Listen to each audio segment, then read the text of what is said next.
કેવીની class YouTube ચેનલમાં આપ સરે મિત્રોનું હું દિલથી સ્વાગત કરું છું।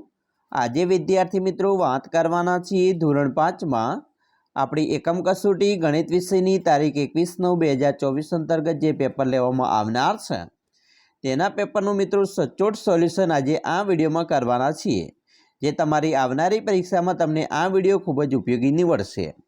તો ચાલો વિદ્યાર્થી મિત્રો વિડીયોની શરૂઆત કરીએ। તેના પહેલાં તમે ખાસ ચેનલમાં નવા આવેલા હશો તો વિદ્યાર્થી મિત્રો ચેનલને અવશ્ય સબસ્ક્રાઇબ કરી વિડીયોને લાઇક અને શેર કરવાનું પણ ન ભૂલતા।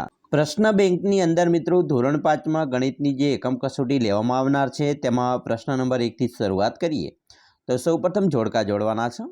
તો અહીંયા મિત્રો આપેલું છે ત્રિકોણ, તેની અંદર આ ભાગ છે ત્રિકોણનો, એ કેટલા ભાગ મિત્રો ફરેલો છે તો એ મિત્રો છે 3/4, એટલે કે આપણો જવાબ આવશે સી, બરાબર।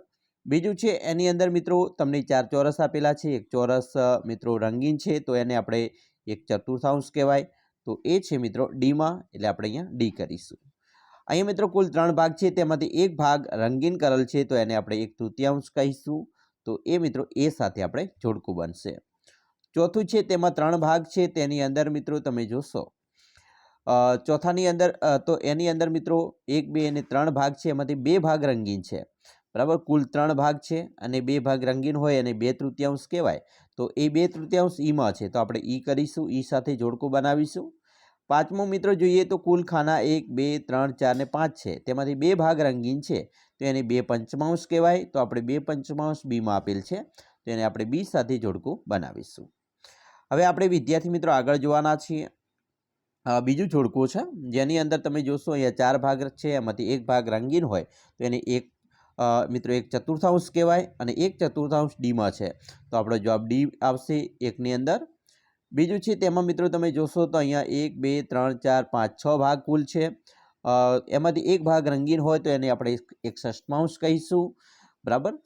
સોરી, અહીંયા 5 ભાગ રંગીન છે, બરાબર ને, 5 ભાગ રંગીન છે 6 ભાગમાંથી, તો એને આપણે 5/6 કહીશું, તો જે મિત્રો આપણે સીમાં જ જોવા મળે છે। એના પછી તમે ત્રીજું જોશો તો એની અંદર મિત્રો 1, 2 અને 3 ભાગ છે, એમાંથી 2 ભાગ રંગીન છે તો 2 ભાગ હોય તો એને 2/3 કહેવાય, બરાબર, જે આપણને બીમાં જોવા મળે છે। એના પછી ચોથું છે તેની અંદર મિત્રો તમે જોશો તો અહીંયા 1, 2, 3, 4 અને 5, 1, 2, 3, 4 કુલ 8 છે, 8માંથી તમે જોશો તો અહીંયા ભાગ રંગીન 5 છે તો એને 5/8 કહેવાય, એ જ છે તમને ઈમાં જોવા મળે છે। અને છેલ્લું છે પાંચમું, તેની અંદર તમે કુલ ભાગ જોઈએ તો 1, 2, 3, 4, 5, 6, 7, 8, 8માંથી તમારા ભાગ રંગીન છે 3 તો તેને આપણે 3/8 કહીશું અને 3/8 છે એ તમને અહીંયા એમાં જોવા મળે છે, તો આપણો એ જોડકું બનશે। હવે ખ્યાલ તમને આવી ગયો હશે કે કેવી રીતે એને લખવાનું હોય છે। ત્રીજું જોડકું છે તેમાં કુલ 4 ભાગ છે, એમાંથી એક ભાગ રંગીન છે અને 1/4 કહેવાય, તો આપણને સીમાં જોવા મળે છે। એના પછી બીજું છે એમાંથી મિત્રો કુલ 8 ભાગ છે, એમાંથી 3 ભાગ રંગીન છે તો એને આપણે 3/8 કહીશું। એના પછી ત્રીજું છે 3 ભાગ છે, તેમાંથી 2 ભાગ રંગીન છે અને 2/3 કહેવાય। ચોથું છે એમાં 2 ભાગ છે, એમાંથી એક ભાગ રંગીન છે તો એને આપણે 1/3 કહીશું, એમાં જોવા મળે છે। અને પાંચમામાં મિત્રો કુલ 8 ભાગ છે, તેમાંથી તમને 7 ભાગ રંગીન જોવા મળે છે, બરાબર। સોરી, અહીંયા 6 ભાગ છે, 1, 2, 3, 4, 5, 6 ભાગ છે, એમાંથી 5 ભાગ રંગીન છે તો એને 5/8 કહેવાય, એ આપણને બીમાં જોવા મળે છે। તો આવી રીતે જોડકા બનાવવાના છે। ચોથું જોડકું જોઈએ તો અહીંયા મિત્રો કુલ 2 ભાગ છે, તો એમાં એક ભાગ રંગીન હોય તો એને 1/3 કહેવાય। એના પછી બીજું છે અહીંયા મિત્રો તમે જોશો કુલ ભાગ ગણવાના પડે આપણે, તો 1, 2, 3, 4, 4 દુ 8, કુલ 8 ભાગ છે, બરાબર, 1, 2, 3, 4, 8માંથી ભાગ રંગીન કેટલા, તો 5 ભાગ રંગીન છે તો એને 5/8 કહેવાય, અને 5/8 છે એ મિત્રો ક્યાં જોવા મળે છે, ઈમાં જોવા મળે છે, તો આપણો ઈ જવાબ આવશે। અહીંયા ત્રીજું છે એની અંદર 4 ભાગ છે, તેમાં 3 ભાગ રંગીન હોય અને 3/4 કહેવાય। અહીંયા ચોથાની અંદર મિત્રો 1, 2, 3, 4 અને 5 ભાગ છે, તેમાંથી 3 ભાગ રંગીન છે તો એને 3/5 કહેવાય। અને અહીંયા મિત્રો કુલ 16 ભાગ છે, એમાંથી 5 ભાગ રંગીન છે અને 5/16 કહેવાય છે। હવે આપણું જોડકું નંબર 5 છે, તેની અંદર મિત્રો જોઈએ તો પહેલું છે તેમાં 4 ભાગ છે, એમાં એક રંગીન ભાગ છે તો એને 1/4 કહેવાશે। એના પછી અહીંયા મિત્રો કોઈ ભાગ તમને જોવા મળતો નથી, બરાબર, તમે જોશો મિત્રો બીજાની અંદર તમે જુઓ તો અહીંયા મિત્રો તમને 3 ભાગ રંગીન છે, અહીંયા 3 ભાગ રંગીન કરેલ છે, તો કુલ 4 ભાગ છે, તો એને 3 ચતુર્થાંશ કહેવાય. ત્રીજું છે તેની અંદર 1, 2, 3 એમાંથી 2 ભાગ રંગીન છે અને 2 તૃતીયાંશ કહેવાય છે. ચોથું છે એમાં 3 ભાગમાંથી 1 ભાગ રંગીન છે અને 1 તૃતીયાંશ કહેવાય. અને પાંચમામાં મિત્રો 2 ભાગમાંથી 1 ભાગ રંગીન હોય અને 1 તૃતીયાંશ કહેવાય. તો હવે ખ્યાલ આવી ગયો છે કેવી રીતે આપણે જોડકા જોડ્યા. એના પછી પ્રશ્ન 2 છે, સૂચના મુજબ જવાબ આપવાના છે. મિત્રો પહેલો પ્રશ્ન છે એમાં પહેલું છે ત્રિકોણ, અહીંયા મિત્રો દિલ છે બરાબર આકારનું, એ 1 તૃતીયાંશ ફેરવતા કેવું દેખાશે તે દોરો.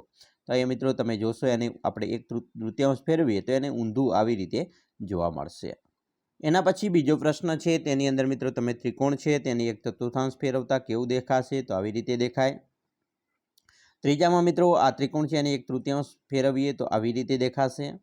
ચોથું છે એમાં સ્ટાર છે તેને મિત્રો 1/6 ભાગ ફેરવતા કેવું દેખાય, તો એને આ રીતે દેખાશે.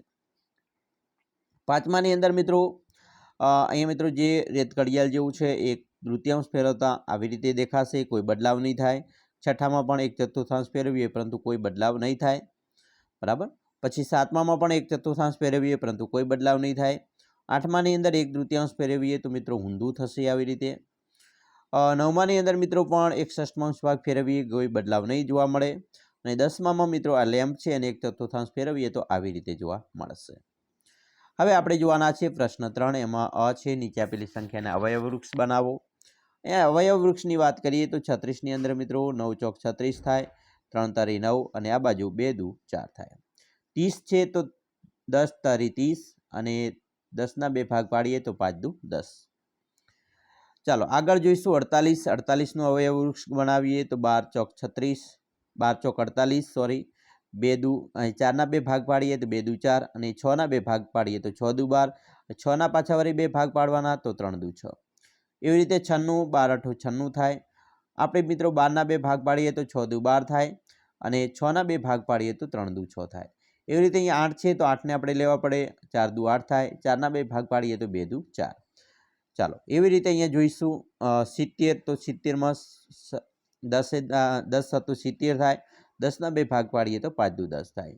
81માં 90 81, 90 81, 9ના 2 ભાગ પાડીએ તો 3 તારી 9 અને 9માં 3 તારી 9 આવશે.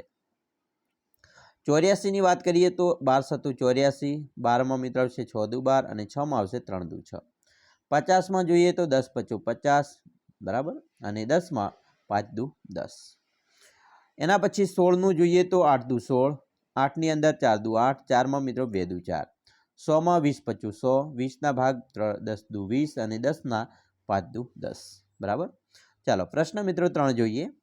એમાં બ છે નીચે આપેલી સંખ્યાના અવિભાજ્ય અવયવ પાડો. મિત્રો અહીંયા 27નો અવિભાજ્ય અવયવ પાડીએ તો 27 ગુણ્યા 1 અને 9 તરી 27 બરાબર, એટલે કે 1 2 9 અને 27 થાય. 44ની અંદર મિત્રો 1 2 4 11 22 અને 44 એના અવિભાજ્ય અવયવ પડશે.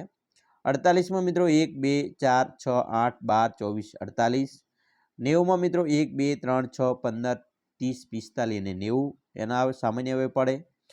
34માં મિત્રો 1 2 17 34 બરાબર. પ્રશ્ન 4 એનો અ છે નીચે આપેલા સંખ્યાના પ્રથમ સામાન્ય અવયવ લખો. તો અહીંયા 4 અને 5ના પ્રથમ સામાન્ય અવયવી લખીએ તો મિત્રો 4ના અવયવ થશે 4 એકા 4 દુ 8, 4 3 12, ચોકો ચોકો 16, 4 5 20. 5ના મિત્રો થશે 5 દુ 10, 5 3 15, 5 ચોક 20. અહીંયા સામાન્ય અવયવ મિત્રો 20 આવે છે, તો આમ 4 અને 5ના પ્રથમ સામાન્ય અવયવી 20 છે. એવી રીતે 10 અને 15ના મિત્રો સામાન્ય અવયવ તમે જોશો તો અહીંયા 30 આવે છે. એના પછી નેક્સ્ટ છે ત્રીજું છે 5 અને 6ના સામાન્ય અવયવ, તો એમાં પણ 30 આવશે.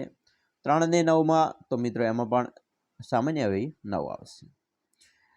મિત્રો આગળ જોઈશું 6 અને 12માં, તો એમાં મિત્રો 6 અને 12ના સામાન્ય અવયવી 12 આવે. 5 અને 10ના સામાન્ય અવયવી 10 આવશે. તમને ખ્યાલ આવી ગયો હશે.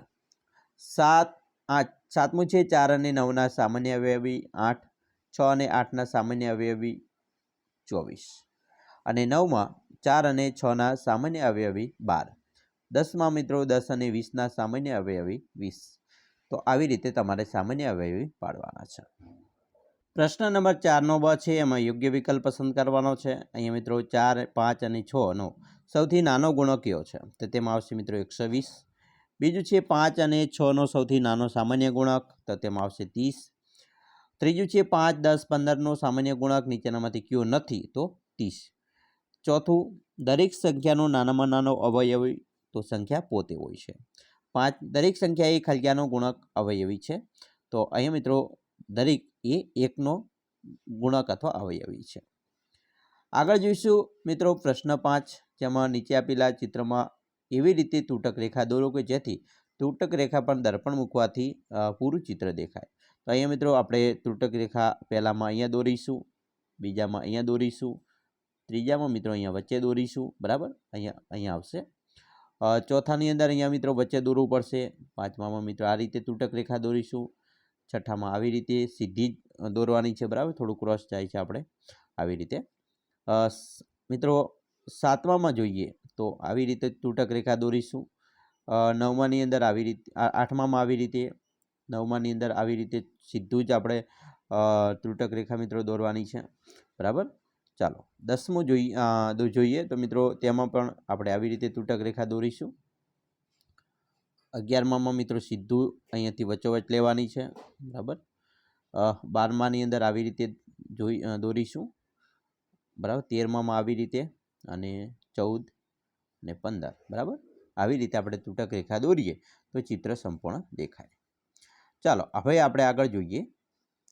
પ્રશ્ન નંબર 5 છે, નીચે આપેલા ચિત્રમાંથી દોરેલ તૂટક રેખા પર દર્પણ મૂકવાથી પૂરું ચિત્ર બનશે કે નહીં?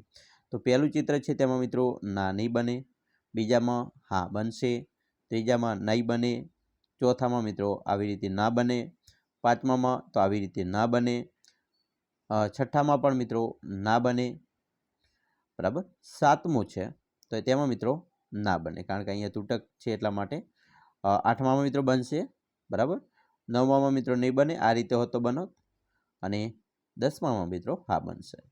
તો વિદ્યાર્થી મિત્રો આવી રીતે તમારી પરીક્ષા છે એકમ કસોટીનું પેપર આવી શકે છે. આશા રાખીએ છીએ તમને આપણો વિડીયો ખૂબ જ ઉપયોગી નીવડશે, અને ખાસ વિડીયો ગમે હોય તો મિત્રો લાઇક, શેર અને સબસ્ક્રાઈબ કરવાનું પણ ન ભૂલતા.